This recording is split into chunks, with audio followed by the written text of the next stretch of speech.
Hi guys, welcome to our daily encounter. For our devotion today, I'd like to talk about tidying up our minds. Tidying up our minds. And it's based off of our reading in Proverbs 24 verses 30 through 34. And this is what the writer says. It says, I passed by the field of the sluggard and by the vineyard of the man lacking sense. And behold, it was completely overgrown with thistles. Its surface was covered with nettles, and its stone wall was broken down. When I saw, I reflected upon it. I looked and received instruction. A little sleep, a little slumber, a little folding of the hands to rest. Then your poverty will come as a robber, and your want like an armed man. So here we can imagine the writer walking along the way, and he looks towards this field and a vineyard of who he calls a sluggard, in other words, a lazy man. And he saw that it was overgrown with thistles. It was covered with nettles, which is a type of weed. The stone wall was broken down, just not kept up with. And it just was left in ruins because the person who owned the field was just simply too lazy to keep it up. And I'm sure we've all experienced this. Maybe you've lived in neighborhoods where you're going for a walk through the neighborhood and there's that one neighbor who doesn't mow their yard. It's full of weeds. It's full of quote unquote lawn ornaments. If there is a flower bed, it's completely overgrown. And there could be different reasons why that happened. It doesn't necessarily mean that a person is lazy, but perhaps just as a mental image, you can kind of picture what's being talked about here. And for our devotion today, I want to kind of reflect on this within the context of the mind.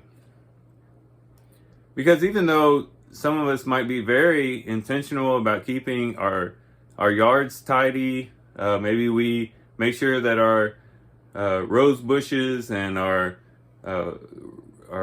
gardens are weedless and just really kept up with.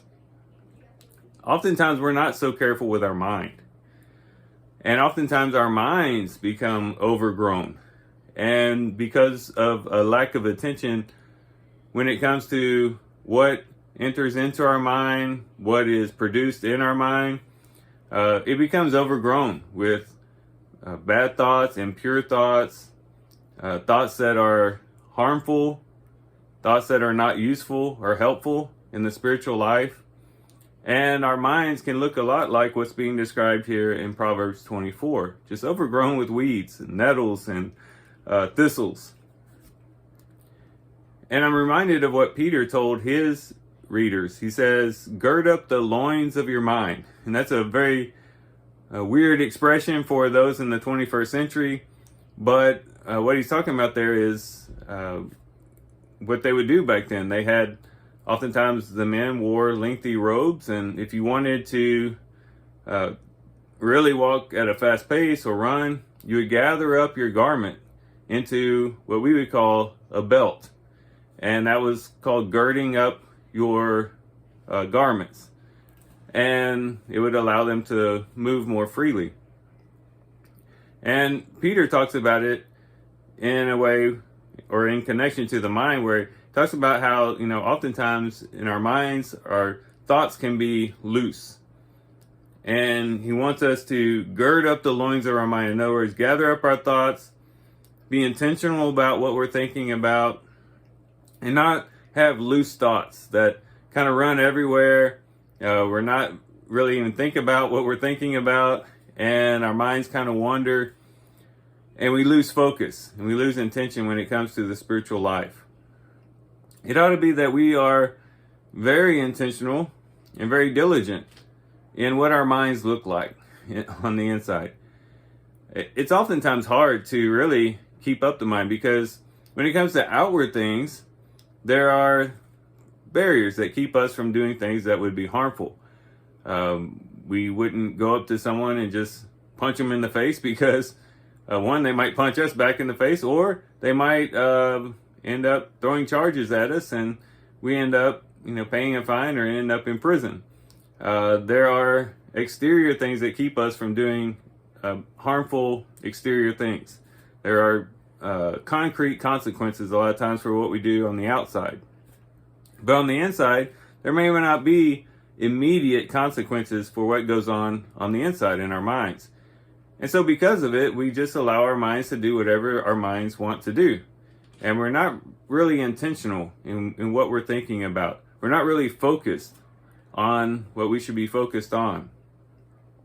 And this is a call for us to kind of think of our minds as a garden, to make sure that, if the weeds start to grow up, in other words, if we start having thoughts that are not helpful, that are not useful or expedient, or maybe some that are harmful, we pluck them out and bring them before the Lord and try to rid ourselves of those thoughts as quickly as possible. If there's thoughts that we should be having, positive thoughts, if there's thoughts that we should be having where we're focused on God, or we're engaged in prayer or meditating on the Word, that we're very diligent in making sure that we stimulate the growth of those types of thoughts and put out the fertilizer so that the spiritual thoughts, the mindset on the Spirit can grow and flourish and become strong within us. And the more and more we do that, the less and less weeds we're going to have to be plucking up every time. And the stronger and stronger our mental capacity is going to be. And we'll be able to stay more and more focused on the Lord. But if we're very sluggish about our minds and we don't really pay attention too much to what goes into our minds or what is produced within our minds, then it'll become overgrown with things that are not really helpful. So today, let's focus on our minds. Let's try to weed out the things that are destructive, the things that are not helpful, the things that are perhaps even sinful, and try to stimulate the things that are good. And try to focus on the things that are pure and lovely and right. And then do that by being in contact with God's Word, doing our reading today, but doing it more slowly perhaps and more methodically, and really mulling over what we're reading. And then after we do read, maybe meditating on it throughout the day, spending time in prayer with the Lord, coming back to Him time and time again, and worshiping the Lord in our hearts continually. These are things that we can do to produce good thoughts, to stimulate those good things in our minds that we want. And the more and more we stimulate those things, the less and less the negative things will begin to crop up. And pretty soon the good things will take over. But it takes time. And it's very hard to accomplish that, but it's something that is very necessary if we want to have thoughts that are pure and good and lovely and pleasing to the Lord. So let's tidy up our minds today. Let's tidy up the garden of our mind and make it a beautiful garden that when the Lord looks at it, He will be well pleased. So with that, guys, I do thank you for watching the video today. Hope you guys have a great day. Love you guys. God bless.